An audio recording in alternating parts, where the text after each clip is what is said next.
याउज़ुबिल्लाहिमिनश्शैतानिर्रजीम बिस्मिल्लाहिर्रहमानिर्रहीम शुरू अल्लाह के नाम से जो बड़ा मेहरबान और नहायत रहने वाला है। और जनाब सेकेंडरी फिजिक्स की हमारी जनाब क्लास है और जो टॉपिक आज हम डिस्कस करेंगे that will be the first law of thermodynamics. First law of thermodynamics का जो टॉपिक है वो डिस्कस किया जाएगा आज। राइट जी।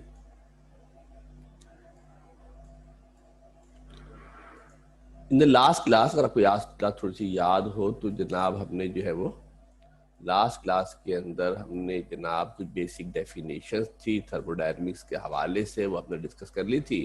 और आज इंशाअल्लाह ताला जो फर्स्ट लॉ ऑफ थर्मोडायनेमिक्स का हमारा मेन टॉपिक है उसको हम जरा डिस्कस करेंगे।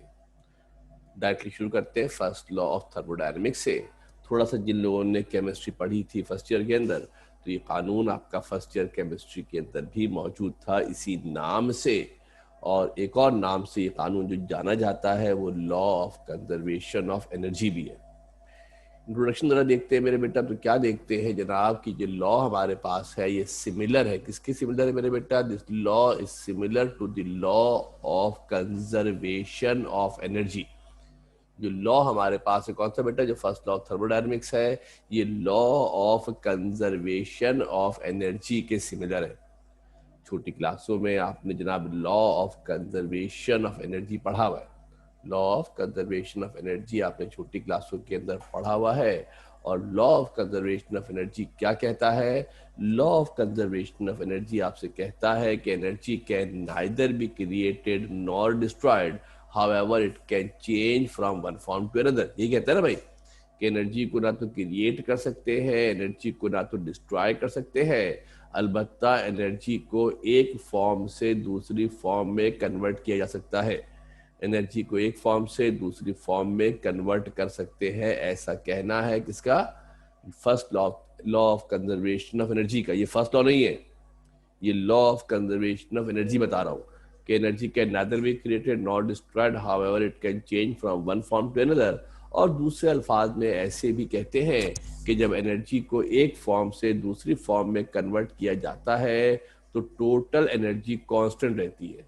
अगर एनर्जी को एक फॉर्म से दूसरी फॉर्म में कन्वर्ट किया जाए तो टोटल एनर्जी क्या रहती है? कांस्टेंट रहती है। ये जो law of conservation of energy है that holds good for all form of energy. ये एनर्जी की तमाम फॉर्म्स के लिए वैलिड है, एनर्जी की हर फॉर्म के लिए वैलिड है। इलेक्ट्रिकल हो, मैकेनिकल हो, हीट एनर्जी हो, विंड एनर्जी हो, कोल की एनर्जी हो, केमिकल की एनर्जी हो, कोई भी एनर्जी हो, सबके लिए वैलिड है। मगर चूंकि हम थर्मोडायनेमिक्स पढ़ रहे हैं, since we have been discussing about thermodynamics, therefore we are concerned only with the heat energy and mechanical energy. चूंकि थर्मोडायनेमिक्स की बात की जा रही है तो थर्मोडायनेमिक्स में तो सिर्फ हीट एनर्जी होती है और मैकेनिकल एनर्जी होती है। मैकेनिकल एनर्जी के मतलब वर्क होता है, मैकेनिकल एनर्जी का मतलब क्या होता है? वर्क होता है।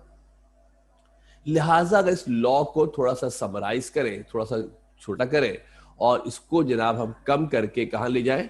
इसको कम करके अगर हम हीट एनर्जी और मैकेनिकल एनर्जी पे ले जाएं तो ये आपका फर्स्ट लॉ ऑफ थर्मोडायनेमिक्स बन जाएगा। थर्मोडायनेमिक्स के हवाले से जब हम बात करते हैं तो आपको डेफिनेशन लिखवाई गई थी। सिस्टम होता है, सराउंडिंग होती है।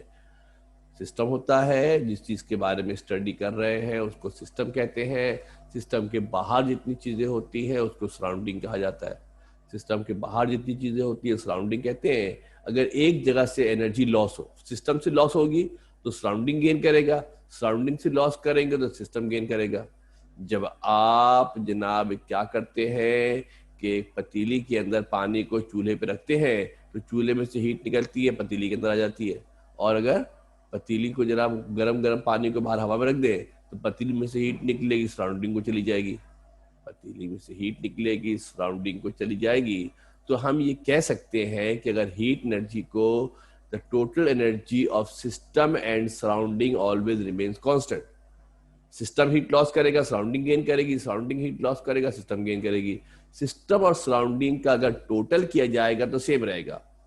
सिस्टम और सराउंडिंग की एनर्जी को अगर ऐड किया जाएगा, जमा किया जाएगा तो उसका आंसर कांस्टेंट आएगा, उसका आंसर सेम आएगा। During any process the total energy of system and surrounding always remains constant. Total energy of system and surrounding always remains constant. एक और तारीफ ये भी कर सकते हैं, अगर हम law of conservation of energy के हवाले से ही बात करें तो हम ये कह सकते हैं कि अगर हीट एनर्जी को मैकेनिकल एनर्जी में या मैकेनिकल एनर्जी को हीट एनर्जी में कन्वर्ट किया जाए तो टोटल एनर्जी कांस्टेंट रहती है। अगर हीट एनर्जी को मैकेनिकल एनर्जी में या मैकेनिकल एनर्जी को हीट एनर्जी में कन्वर्ट किया जाए तो टोटल एनर्जी कांस्टेंट रहती है, फिक्स रहती है। यानी कि आप law of conservation of energy से इसको मैच करो तो क्या बनता है? Law of conservation of energy will hold for all types of all forms of energy, तमाम एनर्जी की फॉर्म्स के लिए होल्ड करता है। But when we talk about the law of first law of thermodynamics, it holds only for the heat energy and the mechanical energy. Heat energy और mechanical energy के लिए hold करेगा, heat को mechanical में करें, mechanical को heat में करेंगे, टोटल एनर्जी सेम रहेगी। अब इसकी जरा मैथमेटिकल रिप्रेजेंटेशन देख लें कि इसकी मैथमेटिकल रिप्रेजेंटेशन क्या होती है। याद रखना टोटल एनर्जी सेम रहेगा, जितना लॉस होगा इतना गेन होगा, जितना एक तरफ कम होगा इतना ही दूसरी तरफ बढ़ जाएगा। फर्ज करते हैं कि हमारे पास एक सिस्टम मौजूद है और आपको समझाया था, बताया था कि whenever we talk about a system, जब हम किसी सिस्टम की बात करते हैं तो फिजिक्स में रहते हुए हमारा जो सिस्टम होता है उस पर एक सिलेंडर होता है, एक वेसल होता है। हर सिस्टम के अंदर कुछ ना कुछ एनर्जी पाई जाती है जिसका नाम होता है इंटरनल एनर्जी। क्या नाम होता है उसका? इंटरनल एनर्जी कहा जाता है। कुछ एनर्जी पाई जाती है जिसका नाम इंटरनल एनर्जी होता है। एक सिस्टम हमने कंसीडर किया है जिसके अंदर एक पिस्टन मौजूद है और इसके ऊपर एक अदर पिस्टन भी हमारा लगा हुआ है जिसका area of cross section A है। पिस्टन का area of cross section A है। An ideal gas is enclosed in the cylinder. Cylinder के अंदर एक आइडियल गैस मौजूद है और इसकी इंटरनल एनर्जी कितनी है? U1 है। जरा गौर से तवज्जो देके ध्यान से देखिएगा, हमने जनाब थोड़ा हाईलाइट कर देते हैं। अभी हम बात कर रहे हैं किस पोर्शन की मेरे बेटा? अभी हम बात कर रहे हैं इनिशियल स्टेट की। यहाँ जरा गौर से डायग्राम को देखना मेरे बेटा। इनिशियल स्टेट की बात कर रहे हैं, इंटरनल एनर्जी U1 है। अगर मोबाइल से छोटा सा नजर नहीं आ रहा, मैं हाईलाइट और कर देता हूँ आपको। इंटरनल एनर्जी उसकी पहले से जो एनर्जी उसकी है वो U1 है, वॉल्यूम इसका V1 है। वॉल्यूम कितना है इसका बेटा? V1 चंदा इसका वॉल्यूम है। अब हमने क्या किया कि सिस्टम को कुछ हीट सप्लाई की। सिस्टम को हमने कुछ हीट सप्लाई की है। जब सिस्टम को हीट सप्लाई करेंगे तो गैस एक्सपेंड होगी तो फैलेगी, पिस्टन ऊपर जाएगा। जब पिस्टन मूव करता है तो फिजिक्स की जुबान में कहा जाता है वर्क हुआ है, काम हुआ है। जब पिस्टन मूव करता है तो फिजिक्स की जुबान में कहा जाता है कि वर्क हुआ है, काम हुआ है। क्या हुआ है मेरे बेटा? वर्क हुआ है, काम हुआ है। जब सिस्टम हमारा मूव करता है तो जब पिस्टन हमारा मूव करेगा तो इसका मतलब वर्क हुआ है, काम हुआ है। इंटरनल एनर्जी U1 से बढ़ के U2 हो गई। पहले U1 थी, पहले मेरे बेटा इंटरनल एनर्जी U1 थी, U1 से बढ़ के U2 हो गई है। पिस्टन वॉल्यूम बढ़ गया है, इस दौरान पिस्टन ने कुछ डिस्टेंस कवर कर लिया है H। If you supply delta Q amount of heat to the system, अगर आप तवज्जो से देख लो बेटा, तवज्जो से देख ले गौर से, सिस्टम को हमने हीट सप्लाई की है। If you supply delta Q amount of heat to the system, then it will increase its internal energy by delta U। Internal energy में डेल्टा U का इजाफा हो जाएगा and becomes U2, और उसकी एनर्जी बढ़कर U2 हो जाएगी। उसकी एनर्जी बढ़कर क्या होगी? U2 हो जाएगी। Increase in internal energy is given by, क्या होगा? Delta U U2 minus U1 होगा। आपको बताया था, समझाया था। चेंज कैसे मालूम करते हैं? फाइनल वाली वैल्यू में से इनिशियल वैल्यू को माइनस कर देंगे तो चेंज निकल आता है। फाइनल वैल्यू में से अगर इनिशियल वैल्यू को माइनस कर देंगे तो चेंज निकल आएगा। U2 में से माइनस कर देंगे U1 को, या U1 से माइनस कर देंगे U2 को। ये उल्टा हो गया जरा सा, U2 माइनस U1 होगा अमूमी तौर पे बड़ी वाली वैल्यू में से। वैसे तो डेल्टा के अंदर तो इशू ये है कि बेसिकली हमने डिफरेंस निकालना होता है। बेहतर ये कि आप U2 माइनस U1 लिखे, U1 माइनस U2 मत लिखिए। क्या लिखिए आप? U2 माइनस U1 ही लिखिए आप। ये आपके पास जनाब इसकी जो एनर्जी थी, जो डेल्टा U होगा किसके बराबर हो जाएगा? U2 में से किसको माइनस कर लोगे मेरे बेटा? U2 में से किसको माइनस कर लेंगे? U2 में से माइनस कर लेंगे U1 को। डेल्टा U मालूम करने के लिए एक एनर्जी में से दूसरी एनर्जी को माइनस कर देते हैं। अगर piston is free to move, अगर पिस्टन बेटा फ्री टू मूव है, it displaces by H. Piston कहाँ जा रहा है बेटा? ऊपर एच जा रहा है। Volume increases from V1 to V2। जो पहले वॉल्यूम V1 था, बाद में वॉल्यूम हमारा V2 हो गया है।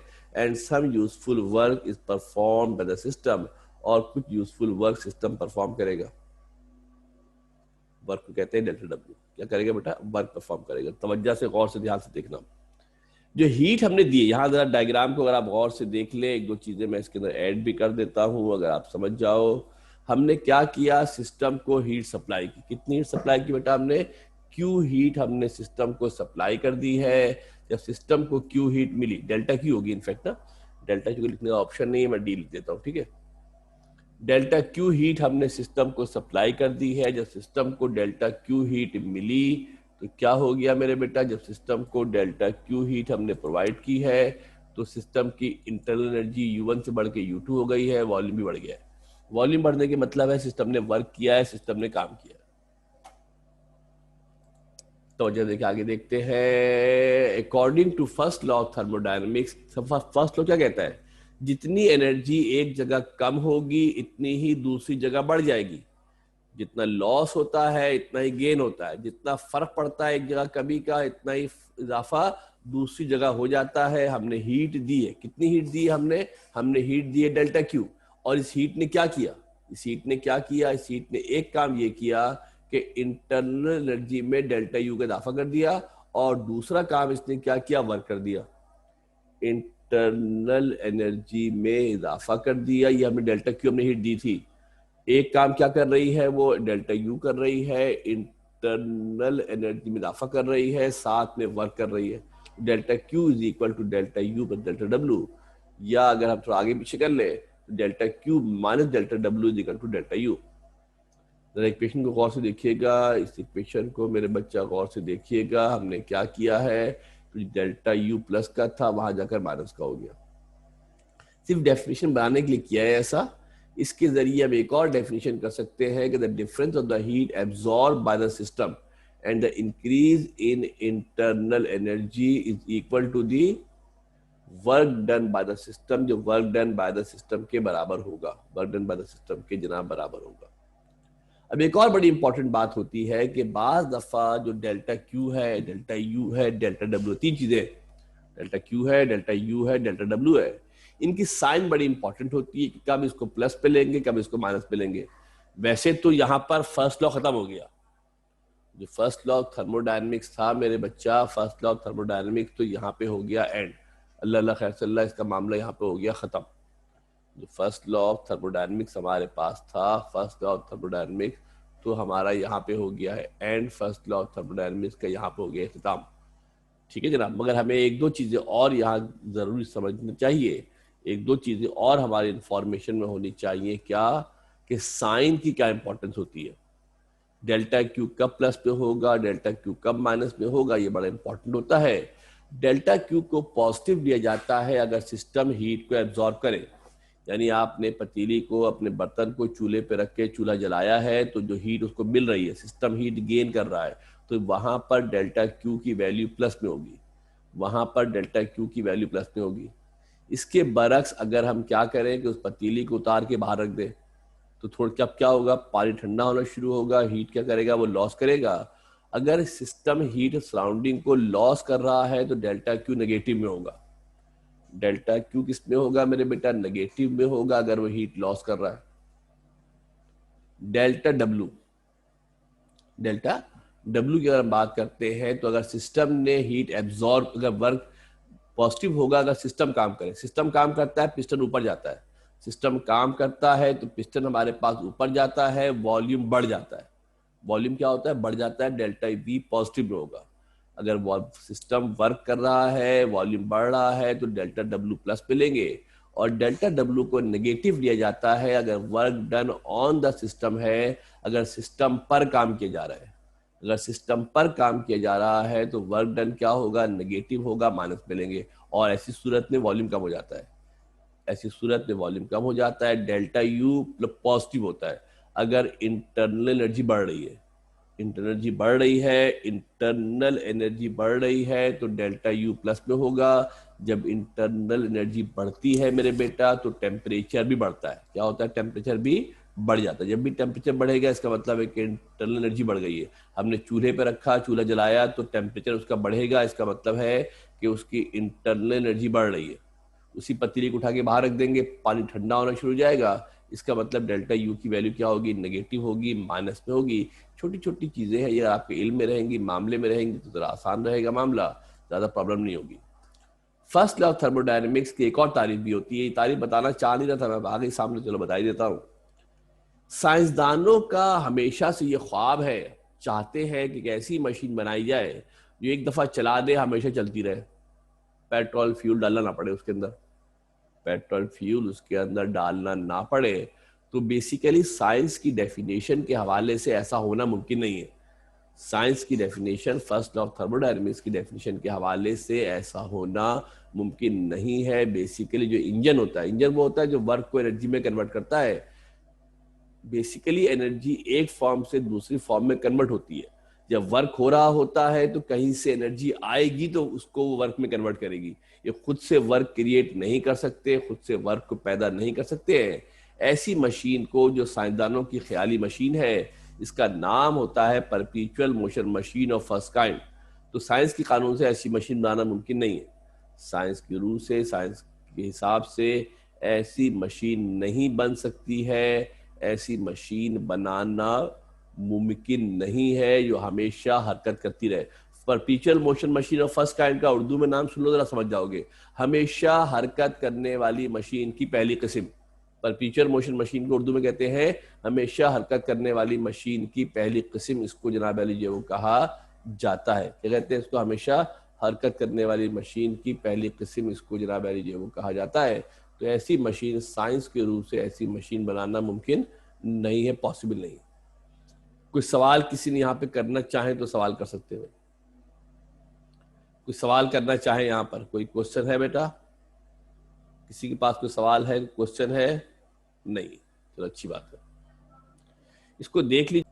ओके जी, now we will move to the next topic. अब अगले टॉपिक पर बढ़ते हैं और इससे रिलेटेड हमारे पास शायद यहाँ पर application of first law of thermodynamics हमारे पास है। क्या बेटा? Application of first law of thermodynamics है। पहले ये बात समझ ले कि एप्लीकेशन से मुराद क्या होती है। फर्स्ट लॉ ऑफ थर्मोडायनेमिक्स की एप्लीकेशन से हम क्या मुराद लेते हैं? जो फर्स्ट लॉ ऑफ थर्मोडायनेमिक्स है वो हमारे पास एक जनरल स्टेटमेंट है। जो फर्स्ट लॉ ऑफ थर्मोडायनेमिक्स हमारे पास है एक जनरल स्टेटमेंट है, delta Q is equal to delta U plus delta W. और जब सिस्टम की हम बात करते हैं तो सिस्टम को डिस्क्राइब करने के लिए हमारे पास कुछ स्टेट्स होती है। सिस्टम को डिस्क्राइब करने के लिए हमारे पास क्या होती है? स्टेट होती है। प्रेशर होता है, वॉल्यूम होता है, टेम्परेचर होता है, मास होता है, इस तरह की कुछ चीजें हमारे पास होती है। अगर हम फर्स्ट लॉ ऑफ थर्मोडायनेमिक्स को, सुनना बेटा गौर से ध्यान से, अगर हम फर्स्ट लॉ ऑफ थर्मोडायनेमिक्स को इस तरीके से ट्राई करें, अगर हम फर्स्ट लॉ ऑफ थर्मोडायनेमिक्स में क्या करें कि स्पेशल कोई कंडीशन अप्लाई कर दें। जब हम किसी स्टेट की बात करते हैं, किसी स्टेट को मेरे बेटा अगर कांस्टेंट कर दिया जाए, कौन कौन सी स्टेट होती है? वॉल्यूम होता है, हो सकता है वॉल्यूम कांस्टेंट कर दे एक मखसूस कंडीशन में। और वो मखसूस कंडीशन क्या होती है? किसी एक क्वांटिटी को कांस्टेंट कर दिया जाए। मखसूस कंडीशन से मुराद ये होती है किसी एक क्वांटिटी को कांस्टेंट कर दे। और वो क्वांटिटी कौन कौन हो सकती है? वॉल्यूम हो सकता है, प्रेशर हो सकता है, टेम्परेचर हो सकता है। ये चंद फेमिलियर प्रॉपर्टीज है जो किसी गैस की स्टेट को बयान करती है। सुनो जरा गौर से, the representation of first law of thermodynamics under specific condition is called application of first law of thermodynamics. किसी खास मखसूस हालात में अगर हम डिस्क्राइब करें किसको? फर्स्ट लॉ ऑफ थर्मोडायनेमिक्स को, तो इसे कहा जाता है क्या? Application of first law of thermodynamics कहते हैं। और ये क्या क्या हो सकती है? Heat can be supplied to a system, to a thermodynamic system under following conditions. चार पॉसिबिलिटी है हमारे पास। तो स्पेशल कंडीशन अप्लाई करने जाएंगे तो हमारे पास चार पॉसिबिलिटी होती है। एक का नाम होता है आइसोबैरिक प्रोसेस, एक का नाम होता है आइसोबैरिक प्रोसेस, एक का नाम होता है आइसोकोरिक प्रोसेस, एक का नाम होता है आइसोथर्मल प्रोसेस, और एक का नाम होता है adiabatic process. 4 different conditions can be applied to a system. System पर 4 डिफरेंट कंडीशंस को अप्लाई कराया जा सकता है। 4 डिफरेंट कंडीशन अप्लाई कर सकते हैं, और इसी हवाले से इनका नाम रखा है आइसो। जो लफ्ज आइसो होता है ना, इसके उर्दू में बड़े मजे मजे के नाम है। इसके उर्दू में बहुत मजे मजे के नाम है। इंग्लिश में आपको नाम से क्लियर नहीं होता, उर्दू में इसके नाम बड़े मजे मजे के, उसके नाम में लिखा होता है। उर्दू में जो नाम होते हैं उसके नाम में ही लिखा होता है। आइसो के मतलब होता है सेम रहना, इक्वल रहना। आइसोबैरिक प्रोसेस को कहते हैं हम पैमा अमल। क्या कहते हैं? हम के मतलब सेम रहना, और पैमा निकला है पैमाइश से। पैमाइश का मतलब होता है मेजरमेंट, मेजरमेंट का मतलब होता है वॉल्यूम। मेजरमेंट का मतलब क्या होता है? जो बैरिक होता है वो निकला है बार से। बार कहते हैं प्रेशर को, वजन को। बार किसे कहते हैं? वजन को कहते हैं। वजन हमारा क्या होता है? प्रेशर होता है। हम बार अमल, सॉरी, जो पहला वाला प्रोसेस आइसोबैरिक, इसका नाम होता है हम बार। होता है ना, जहन पे बार है, जहन पे बोझ है, एक मुहावरा आपने कभी सुना हो। बार के मतलब होता है प्रेशर। उर्दू का बार इंग्लिश का नहीं है। बे अलिफ रे बार, बार कहते हैं लोड को, वजन को कहते हैं बार। और बार, हम बार एक ऐसा प्रोसेस जिसमें प्रेशर कांस्टेंट हो। आइसोकोरिक का नाम होता है हम पैमा। पैमा निकला है पैमाइश से। हम पैमा जिसकी पैमाइश सेम हो, यानी कि वॉल्यूम सेम हो। आइसोथर्मल, थर्मल के मतलब होता है टेम्परेचर। हम तपिश अमल कहते हैं। क्या कहते हैं इसको? हम तपिश। हम के मतलब सेम, तपिश के मतलब टेम्परेचर, जिसमें टेम्परेचर सेम रहे। और आखिरी वाला होता है एडियाबैटिक, जिसका नाम होता है हर ना गुजार। हर कहते हैं हरारत को, हीट को। ना के मतलब होता है नहीं, गुजार के मतलब पास हो सके। चलो, कोई जरूरत नहीं था, पता चल जाए, पता रहे तो अच्छा है, नहीं पता हो तो कोई मस्ती वाली बात भी इसके अंदर नहीं है। हम बारी बारी जनाब इन प्रोसेस को पढ़ने की कोशिश करते हैं। पहला प्रोसेस पढ़ेंगे, इसका नाम है आइसोकोरिक प्रोसेस। क्या नाम मेरे बेटा इसका? आइसोकोरिक प्रोसेस का नाम है। थोड़ी सी रफ्तार मैंने तेज रखी है, कुछ रफ्तार मैंने, स्पीड थोड़ी सी मैंने तेज रखी है। कहीं प्रॉब्लम हो रही है तो मुझे बता देना, ठीक है जनाब? क्योंकि आप माशाल्लाह पहले और अब में फ़र्क है। जब आपने पढ़ाना आपको शुरू किया था तो आप लोगों का उस वक्त साबुन स्लो था, तो हल्के हल्के सोच सोच के पढ़ते थे। अब चूंकि 4-5 महीने से आप पढ़ रहे हैं तो आपका दिमाग रवानी में आ गया है, और आप चीज़ों को बआसानी अंडरस्टैंड कर सकते हैं। और आप लोग तो वैसे ही माशाल्लाह बहुत अच्छे बच्चे हो। डेफिनेशन क्या है आइसोकोरिक प्रोसेस की? एक ऐसा प्रोसेस जिसमें सिस्टम का वॉल्यूम कांस्टेंट हो। क्या कांस्टेंट हो मेरे बेटा? The process in which the volume of the system is constant is called isothermal process. System को हीट दे रहे हैं मगर वॉल्यूम कांस्टेंट है। सिस्टम को हीट दे रहे हैं मगर वॉल्यूम क्या है? हमारे पास कांस्टेंट है। घर में कभी आप बावर्ची खाने में चले जाए तो एक आपने देखा होगा, एक चीज होती है, वेसल होता है, बर्तन होता है, जिसका नाम होता है प्रेशर कुकर।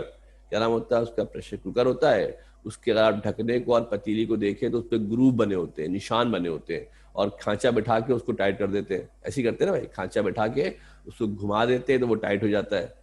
जब घुमा के इसको टाइट कर देते हैं तो इसका मतलब क्या होता है? इसका मतलब जनाब अली ये होता है कि उसका वॉल्यूम कांस्टेंट हो गया, और इसको हीट देते हैं, चूल्हे पर रख देते हैं। तो वो थर्मोडायनेमिकल प्रोसेस जिसमें वॉल्यूम को सेम रखा जाए और हीट सप्लाई की जाए, उसका नाम होता है आइसोकोरिक प्रोसेस। क्या नाम होता है बेटा उसका?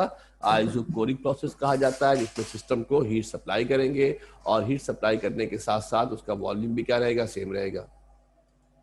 एक्सप्लेनेशन देखते हैं बेटा। एक सिलेंडर फर्ज कर लेते हैं, fitted with a frictionless piston. एक सिस्टम है जिसके अंदर क्या है? फ्रिक्शनलेस पिस्टन है। उसके अंदर एक आइडियल गैस हमारे पास मौजूद है। Piston is fix at a particular position. Piston fix है, फिक्स कर दिया पिस्टन। मैंने कहा प्रेशर कुकर के अंदर निशान बने होते हैं, खांचा बना होता है, सेटिंग बनी होती है, ग्रूव बने होते हैं। उन ग्रूव को हम क्या करते हैं मेरे बेटा? फंसा के घुमा देते हैं तो पिस्टन हमारा फिक्स हो जाता है। पिस्टन क्या होता है बेटा? हमारा फिक्स हो जाता है। तो वॉल्यूम कांस्टेंट है। पिस्टन को हमने फिक्स कर दिया, नटों से पिस्टन को हमने टाइट कर दिया है, और सिस्टम को हीट सप्लाई कर रहे हैं। Let's say delta Q heat हम सप्लाई कर रहे हैं। ये हमारा फर्ज करते हैं सिस्टम है, एक बिफोर हीटिंग है, एक आफ्टर हीटिंग है। सुनना बेटा गौर से, तवज्जो देके ध्यान से। सारा खेल डायग्राम का है, डायग्राम को समझिएगा। ये इनिशियल स्टेट है, ये फाइनल स्टेट है। इनिशियल स्टेट है, ये फाइनल स्टेट है। सिस्टम को हमने हीट सप्लाई कर दी, कितनी? सिस्टम को हमने हीट सप्लाई की है, लेट्स से डेल्टा क्यू हमने हीट सप्लाई कर दी। ये मैं डी, जब कैपिटल डी लिख रहा हूँ इसका मतलब डेल्टा है, समझ लेना। डेल्टा क्यू सिस्टम को हम हीट सप्लाई कर रहे हैं। सिस्टम को हीट दी जा रही है, कितनी? डेल्टा क्यू हमने सिस्टम को हीट दे दी। जब हीट दी तो क्या होगा? हीट दी तो क्या होगा? अंदर मौजूद जो इंटरनल एनर्जी थी वो U1 से बढ़ के U2 हो जाएगी। गैस फैलने की कोशिश करेगी, पहले एनर्जी U1 थी, बाद में एनर्जी कितनी हो गई, U2 हो गई। गैस फैलना चाहती है मगर हमने तो बर्तन को कर दिया है फिक्स।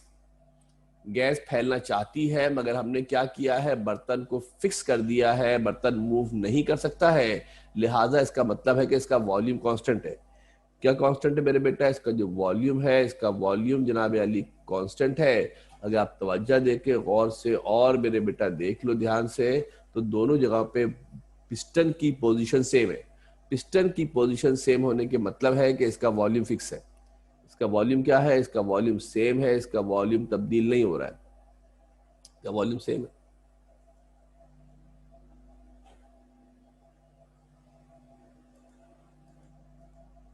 सिस्टम को हमने हीट सप्लाई की डेल्टा क्यू। जब डेल्टा क्यू हीट सप्लाई करेंगे तो क्या क्या काम होंगे, जरा गौर से देखिएगा। मैंने पॉइंट्स के अंदर लिख दिए हैं, जरा आपको समझने में आसानी होगी। पहला काम मेरे बेटा क्या हो रहा है, तवज्जो देखिए, गौर से देखिएगा। पहला काम क्या हो रहा है, वॉल्यूम सेम रहेगा। वॉल्यूम क्या रहेगा मेरे बेटा, सेम रहेगा। वॉल्यूम क्यों सेम रहेगा, पिस्टन फिक्स है, वॉल्यूम सेम रहेगा। वॉल्यूम इसलिए सेम रहेगा, अगर आप तवज्जो देके फिर गौर से ध्यान से देख लें, वॉल्यूम क्या रहेगा मेरे बेटा, इसका पिस्टन की पोजीशन तब्दील नहीं हो रही है, वॉल्यूम फिक्स है। पहले भी V1 V था, बाद में भी इसका वॉल्यूम V रहेगा। अंदर मौजूद गैस गर्म होगी, जिसकी वजह से इसका वॉल्यूम U1 से बढ़कर क्या, इसकी जो इंटरनल एनर्जी है वो क्या होगी, U1 से बढ़ के U2 हो जाएगी। इसकी जो इंटरनल एनर्जी है वो क्या होगी, U1 से बढ़कर U2 मेरे बेटा इसकी इंटरनल एनर्जी हो जाएगी। टेम्परेचर भी T1 से बढ़ के T2 हो जाएगा, मगर टेम्परेचर का कंसर्न अभी है नहीं। और प्रेशर भी क्या होगा, P1 से बढ़ के P2 हो जाएगा। अब सवाल पूछेंगे प्रेशर कैसे बढ़ा। प्रेशर ऐसे बढ़ा मेरे बेटा कि जब टेम्परेचर बढ़ता है तो मॉलिक्यूलों की मोशन बढ़ जाती है। प्रेशर मॉलिक्यूलों की दीवार से, वेसल से टकराने की वजह से होता है। जब मॉलिक्यूल तेजी से मूव करेंगे, तेज रफ्तारी के साथ टकराएंगे वेसल के साथ, तो जब आप तेज रफ्तारी से टकराएंगे तो उनका प्रेशर, मॉलिक्यूलों की मोशन बढ़ जाएगी, कोलिजन बढ़ जाएगा, तो प्रेशर बढ़ जाएगा। Although we don't have anything to do with that, हमें कुछ करना वरना इसका है नहीं, मगर पता होना चाहिए कि प्रेशर बढ़ेगा। इसीलिए उसका नाम होता है प्रेशर कुकर। इसीलिए उसका नाम क्या होता है, प्रेशर कुकर होता है। और खुदा न खास्ता अगर वैसल कमजोर हो, खुदा न खास्ता अगर वैसल कमजोर हो तो वैसल फट भी सकता है। अक्सर आपने सुना होगा प्रेशर कुकर फट गया। क्या फट गया, प्रेशर कुकर फट गया। तो इसकी वजह ये होती है मेरे बेटा कि अगर खुदा न खास्ता प्रेशर कुकर के अंदर ना एक और चीज होती है जिसमें से वफ़े से गैस स्टीम निकल भी रही होती है, ताकि अंदर के प्रेशर को मेंटेन करे। एक्सेस प्रेशर होता है वो गैस को बाहर निकाल देती है, ताकि अंदर का प्रेशर मेंटेन रहे। खुदा न खास्ता ज्यादा ही प्रेशर बढ़ जाएगा तो वैसल फट भी सकता है, वर्क भी नहीं होगा। क्या नहीं होगा मेरे बेटा, वर्क होता है पिस्टन की मूवमेंट से। जो वर्क होता है, the work is done due to the movement of the piston. जो वर्क होता है वो पिस्टन की मूवमेंट से होता है। और चूंकि हमारे पास पिस्टन तो फिक्स है, पिस्टन क्या है बेटा, हमारे पास फिक्स है, इसका मतलब है कि वर्क नहीं होगा। पिस्टन फिक्स होने के मतलब क्या है कि वर्क हमारे पास जनाब नहीं होगा। No work will be done, work हमारा नहीं होगा। अब देखते हैं फर्स्ट लॉ ऑफ थर्मोडायनेमिक्स की शक्ल क्या बन गई। अब ये देखते हैं कि जो फर्स्ट लॉ ऑफ थर्मोडायनेमिक्स जो पहले बड़े आसान जुबान में कह रहा था कि delta Q is equal to delta U plus delta W, अब उसकी शक्ल क्या हो गई है जरा देखते हैं मेरे बेटा। तो क्या कह रहा था फर्स्ट लॉ ऑफ थर्मोडायनेमिक्स कि delta Q is equal to delta U plus delta W. ये जनरल इक्वेशन थी, ये तो आम इक्वेशन है जो हर प्रोसेस के लिए होल्ड करेगी। मगर हम चाह ये रहे हैं कि इस प्रोसेस को, इस इक्वेशन को इस सूरत हाल में देखा जाए कि जब उसका वॉल्यूम कांस्टेंट हो। अगर वॉल्यूम कांस्टेंट हो तो ऐसे में इसकी शक्ल, इसकी सूरत हाल क्या बन जाएगी, ये हम देखना चाह रहे हैं। और हमने देखा ये कि जब वॉल्यूम कांस्टेंट होता है तो वर्क नहीं होता। क्या नहीं होता मेरे बेटा, वर्क नहीं होता। वर्क ना होने के मतलब है कि डेल्टा डब्ल्यू जीरो हो जाएगा। क्या जीरो हो जाएगा मेरे बेटा, वर्क ना होने के मतलब है कि डेल्टा डब्ल्यू की वैल्यू जीरो हो जाएगी। इस इक्वेशन में जहां पर डेल्टा डब्ल्यू है मेरे बेटा, वहां पर जीरो आ जाएगा। जहां पर डेल्टा डब्ल्यू था वो डेल्टा डब्ल्यू हमारा खत्म हो गया है। डेल्टा डब्ल्यू की वैल्यू किसके बराबर हो गई है, डेल्टा डब्ल्यू की वैल्यू क्या हो गई है, जीरो हो गई है। जब डेल्टा डब्ल्यू की वैल्यू जीरो हो जाएगी तो इक्वेशन क्या बन गई, delta Q is equal to delta U. Delta Q is equal to delta U. इसको हम इस तरह रीड कर सकते हैं क्या मेरे बेटा, कि जितनी हीट सप्लाई कर रहे हैं वो तमाम के तमाम हीट इंटरनल एनर्जी को बढ़ाने में इस्तेमाल हो रही है। All the heat supply to the system is use in increasing the internal energy. जितनी हीट सप्लाई की जा रही है वो सारी की सारी हीट इंटरनल एनर्जी को बढ़ाने में इस्तेमाल हो रही है। डेल्टा क्यू डेल्टा यू के बराबर है। डेल्टा क्यू किसके बराबर है, डेल्टा यू के बराबर है। वर्डिंग की फॉर्म में लिख सकते हैं, this expression indicate that heat supplied. क्या बता रही है क्वेश्चन हमारे पास, this expression indicate that heat supplied under isochloric process is consumed in increasing the internal energy of the system and no work is done, और कोई work हमारे पास जनाब नहीं होगा। ठीक है जनाब। एक और नोट देख लेते हैं कि एक होता है लॉ ऑफ प्रेशर। कई लॉ ना, बॉयल्स लॉ का नाम सुना होगा, चार्ल्स लॉ का नाम सुना होगा, जनरल गैस का नाम सुना होगा। ऐसे एक होता है लॉ ऑफ प्रेशर भी होता है, जो रिलेशन बयान करता है प्रेशर और टेम्परेचर के दरमियान। P directly proportional to T होता है। तो लॉ ऑफ प्रेशर को अप्लाई कर सकते हैं आइसोकोरिक प्रोसेस में। किसके अंदर मेरे बेटा, आइसोकोरिक प्रोसेस के अंदर अप्लाई कर सकते हैं किसको, लॉ ऑफ प्रेशर को अप्लाई कराया जा सकता है। अगर इसका हम ग्राफ बनाने की कोशिश करें तो दो ग्राफ आपको नजर आएंगे इसके अंदर। हमसे ग्राफ बनाने जाए मेरे बेटा तो दो आपको ग्राफ स्क्रीन पर नजर आ रहे होंगे। पहले वाले ग्राफ की बात करते हैं। अगर हम ग्राफ प्लॉट करते हैं मेरे बेटा आइसोकोरिक प्रोसेस का, तो जो ग्राफ हमारा बनेगा कि क्या देखते हैं मेरे बेटा, जो ग्राफ इसका प्लॉट किया जाएगा, ये वाला नीचे वाला नहीं है, पहला वाला ग्राफ है, इसको नीचे वाले को भूल जाए भैया। नीचे बताता हूँ, नीचे वाले पहले ऊपर वाले ग्राफ की बात करते हैं। जो ऊपर वाला हमारे पास ग्राफ बना हुआ है ये बता ये रहा है, ये ग्राफ है वॉल्यूम और किसके दरमियान, प्रेशर के दरमियान। जब वॉल्यूम और प्रेशर के दरमियान ग्राफ प्लॉट किया जाता है तो स्ट्रेट लाइन बनती है। क्या बनती है बेटा, स्ट्रेट लाइन बनती है। और ये स्ट्रेट लाइन प्रेशर के एक्सेस के होती है पैरेलल। क्या होती है, प्रेशर के एक्सेस के, प्रेशर के एक्सेस के पैरेलल बनती है।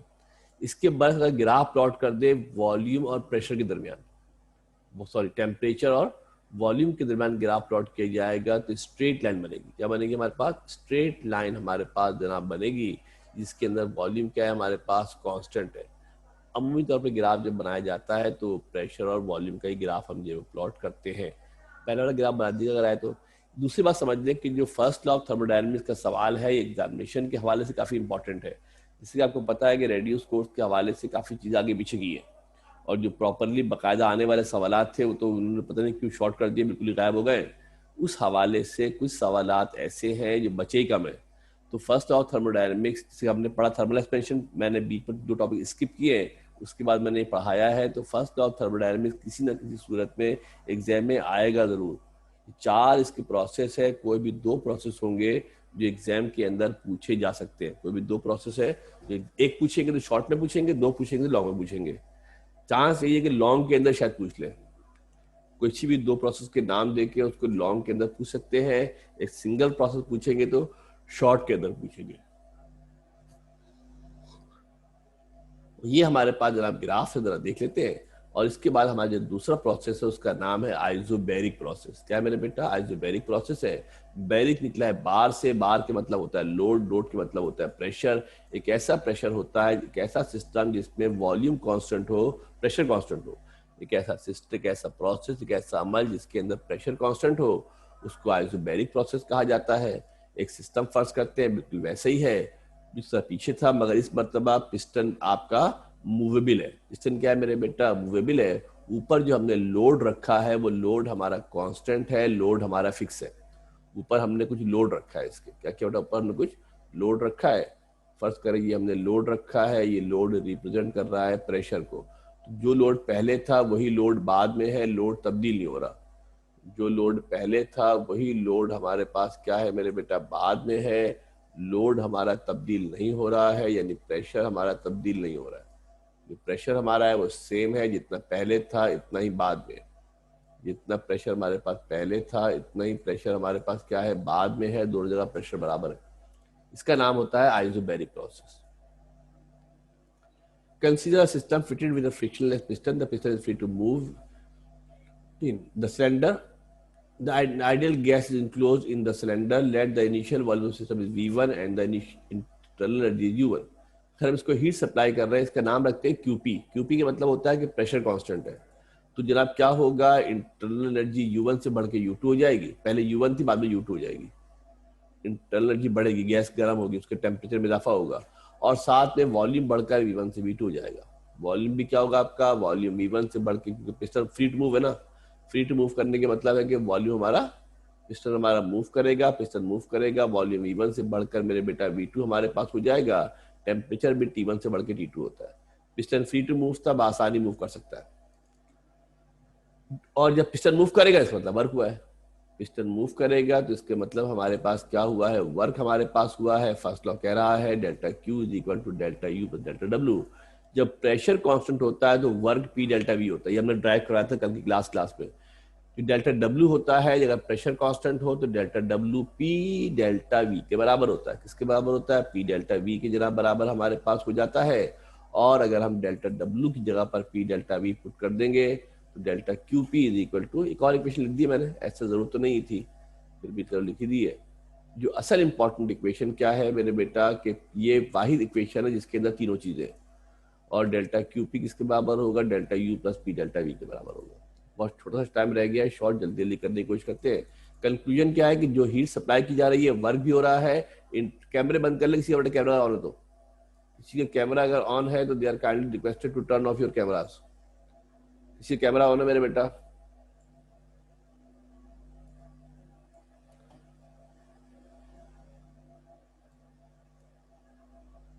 तो जैसे देख ले बेटा कि इसमें चार्ल्स लॉ एप्लीकेबल होता है। चार्ल्स लॉ इसके अंदर अप्लाई कर सकते हैं, और ग्राफ प्लॉट किया जाए तो इस पर जो ग्राफ बनता है वो स्ट्रेट लाइन होती है, जो कि वॉल्यूम के एक्सिस के पैरेलल होती है। इस पर जो ग्राफ बनता है वो स्ट्रेट लाइन होती है, जो कि वॉल्यूम के एक्सिस के पैरेलल होती है। और समझ ले मेरे बेटा कि इसके अंदर चार्ल्स लॉ एप्लीकेबल होता है। एग्जाम के अंदर पूछते हैं चार्ल्स लॉ एप्लीकेबल होता है। इस प्रोसेस के अंदर दोनों काम हो रहे हैं, इंटरनल एनर्जी में इजाफा भी हो रहा है, वर्क